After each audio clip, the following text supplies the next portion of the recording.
നമുക്ക് ഒരു ഉണക്കമീൻ കറി ഉണ്ടാക്കാം. ഉണക്ക കൊഴുവയാണ് എടുത്തിരിക്കുന്നത്.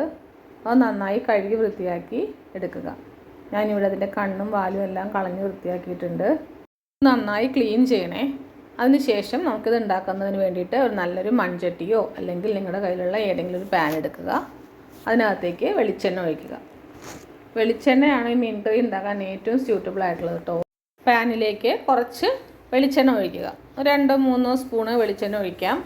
അതിനുശേഷം അതിനകത്തേക്ക് കടുകും മുളകും ഇടുക. അത് പൊട്ടി വന്നതിന് ശേഷം അതിനകത്തേക്ക് നമ്മൾ കൊല്ലമുളക്, കറിവേപ്പില, ഇഞ്ചി, വെളുത്തുള്ളി, പച്ചമുളക് എന്നിവ ആഡ് ചെയ്യുക.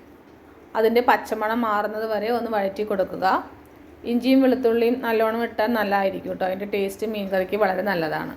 അതിനുശേഷം അതിനകത്തേക്ക് 8-10 ചെറിയ ഉള്ളി ആഡ് ചെയ്യുക. ചെറിയ ഉള്ളി ഒന്ന് ഇളക്കി യോജിപ്പിച്ചതിന് ശേഷം ഞാനിവിടെ മീഡിയം സൈസ് ഒരു സവാള ആഡ് ചെയ്തിട്ടുണ്ട്. സവാളയും ഒന്ന് നന്നായിട്ട് വഴറ്റിയെടുക്കുക. അതിനകത്തേക്ക് ഒരു മുരിങ്ങാക്കോൽ അതിനകത്തേക്ക് ഞാൻ ആഡ് ചെയ്തിട്ടുണ്ട്. മുരിങ്ങാക്കോൽ ചെറിയ ചെറിയ പീസസ് ആക്കി മുറിച്ച് 2 മുറിച്ചിട്ട് വേണം അതിനകത്തേക്ക് ഇടാനായിട്ട്. അത് ഒന്ന് യോജിപ്പിച്ചതിന് ശേഷം അതിനകത്തേക്ക് നമ്മൾ കഴുകി വെച്ചിരിക്കുന്ന കൊഴുവ അതിനകത്തേക്ക് ആഡ് ചെയ്യുക. മുരിങ്ങാക്കോലും കൊഴുവയൊക്കെ നമ്മൾ ഈ മീൻ കറി തിളയ്ക്കുമ്പോൾ തന്നെ അത് വെന്ത് കിട്ടും. അതുകൊണ്ട് അത് ഒരുമിച്ച് ആഡ് ചെയ്താൽ ഒരു കുഴപ്പമില്ല കേട്ടോ.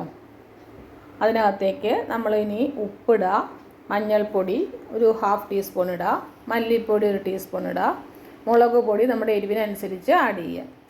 ഇതെല്ലാം കൂടി നന്നായി ഇളക്കി യോജിപ്പിച്ചതിന് ശേഷം അതിനാവശ്യമായിട്ടുള്ള വെള്ളം ഒഴിക്കുക.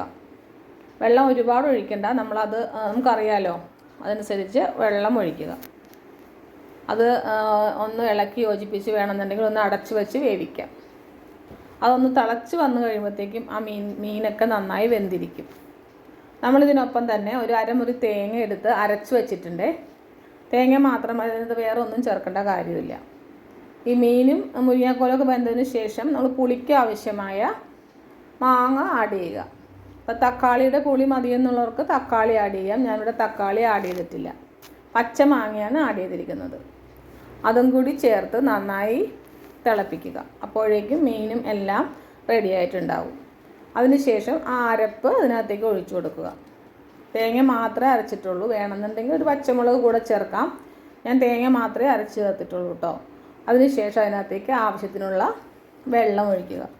നിങ്ങൾക്ക് വേണമെങ്കിൽ മാങ്ങയ്ക്ക് പകരം വാളംപുളി ഇല്ലേ, അത് പിഴിഞ്ഞൊഴിക്കാം. കുടംപുളി ഇടാൻ വേണമെന്നുണ്ടെങ്കിൽ. ഞാനിവിടെ മാങ്ങ ഇട്ടാണ് വച്ചിരിക്കുന്നത്. മാങ്ങ ഇടുമ്പോഴാണ് കേട്ടോ കൂടുതൽ ടേസ്റ്റി.